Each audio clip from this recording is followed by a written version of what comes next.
അപ്പൊ നമുക്ക് നോക്കാല്ലേ? നിന്നെ കണ്ടിട്ട് കുറെ നാളായല്ലോട്ടെ.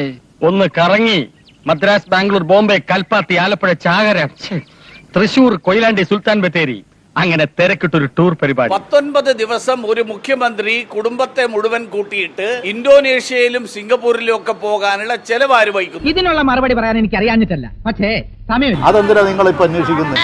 അദ്ദേഹം പോയിട്ട് വരട്ടെ. അതിനാ നിങ്ങൾ ചോദിക്കുന്ന ആരാ സ്പോൺസർ ചെയ്യുന്നത്? ആരാണ് ഇതിന്റെ ചെലവ് വഹിക്കുന്നത്? ആരാണ് ഇതിന്റെ സ്പോൺസർ? നിനക്ക് ഈ ഒരേ വിചാരേ ഉള്ളൂ. എപ്പ നോക്കിയാൽ ഈ ഒറ്റ ചോദ്യമുള്ളൂ. എന്നാ പിന്നെ ഉച്ചക്ക് ചീട്ട് കളിക്കാൻ എത്ര ഉണ്ടാവും ചോദിക്കാൻ. പിണറായി വിജയന് മാത്രമേ അത്തരം ഒരു യാത്ര സംഘടിപ്പിക്കാൻ സാധിക്കൂ. അതാണ് പിണറായി.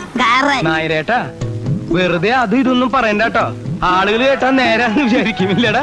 ജനങ്ങൾക്ക് മാതൃകയാകുന്ന തരത്തിലായിരിക്കണം പൊതുപ്രവർത്തകൻ. മാർക്സിസ്റ്റ് പാർട്ടിക്കാരൊക്കെ അങ്ങനെ ആണെന്നാണ് സാധാരണ പാർട്ടിക്കാരോട് പറയുന്നത്. അത് ഈ തലവനായിട്ടുള്ള മുഖ്യമന്ത്രിയായിട്ടുള്ള ആൾക്ക് ബാധകമല്ലേ എന്നാണ് എന്റെ ചോദ്യം. എന്തൊരു ആവേശവും ഉത്സാഹവും തിമിർപ്പും ആയിരുന്നു. അതൊക്കെ എവിടെ പോയി? എന്തിനാ വിവാദാക്കേണ്ട കാര്യം? ഞാൻ ചോദിക്കുന്നു, ഈ മനുഷ്യനും തലക്കകത്ത് വെളിയില്ലേ? എന്താ മാഷേത്? എന്താ പ്രാന്തായോ? തനിക്കെന്താ പ്രാന്തായോ? ആർക്കെങ്കിലും ഒരു ചാർജ് കൊടുത്തോ? ഇവിടെ ഒരു എമർജൻസി വിഷയം വന്നു. Who will react? Who will respond? എനിക്ക് യഥാർത്ഥം നിങ്ങൾ അദ്ദേഹത്തെ മനസ്സിലാക്കാത്തതുകൊണ്ടാണ്. അദ്ദേഹം ഒരു കടുകിട് നിയമങ്ങളും ചട്ടങ്ങളും തെറ്റിപ്പോകില്ല.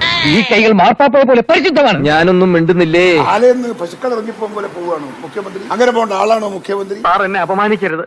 ഭരണത്തിന്റെ ഇടനാഴികളിൽ ഇന്ന് വരെ ആരും എന്നോട് ഇങ്ങനെ ഇടപെട്ടിട്ടില്ല. അദ്ദേഹം തീരുമാനിക്കുന്നു, പാർട്ടി തീരുമാനിക്കുന്നു, ഗവൺമെന്റ് തീരുമാനിക്കുന്നു, കേന്ദ്ര ഗവൺമെന്റ് അനുവദിക്കുന്നു, അദ്ദേഹം പോകുന്നു.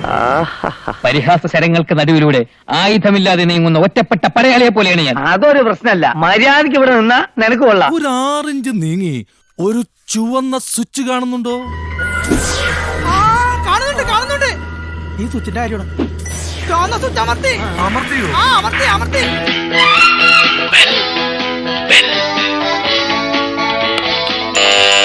Thank you. ഈ ഉപകാരം മറന്നാലും ഞാൻ മരിക്കില്ല. ഇതൊക്കെ എന്ത് ഉപകാരം. അപ്പോ നാളെ നേരത്തെ തന്നെ ഇങ്ങോട്ട് എത്തണം കേട്ടോ.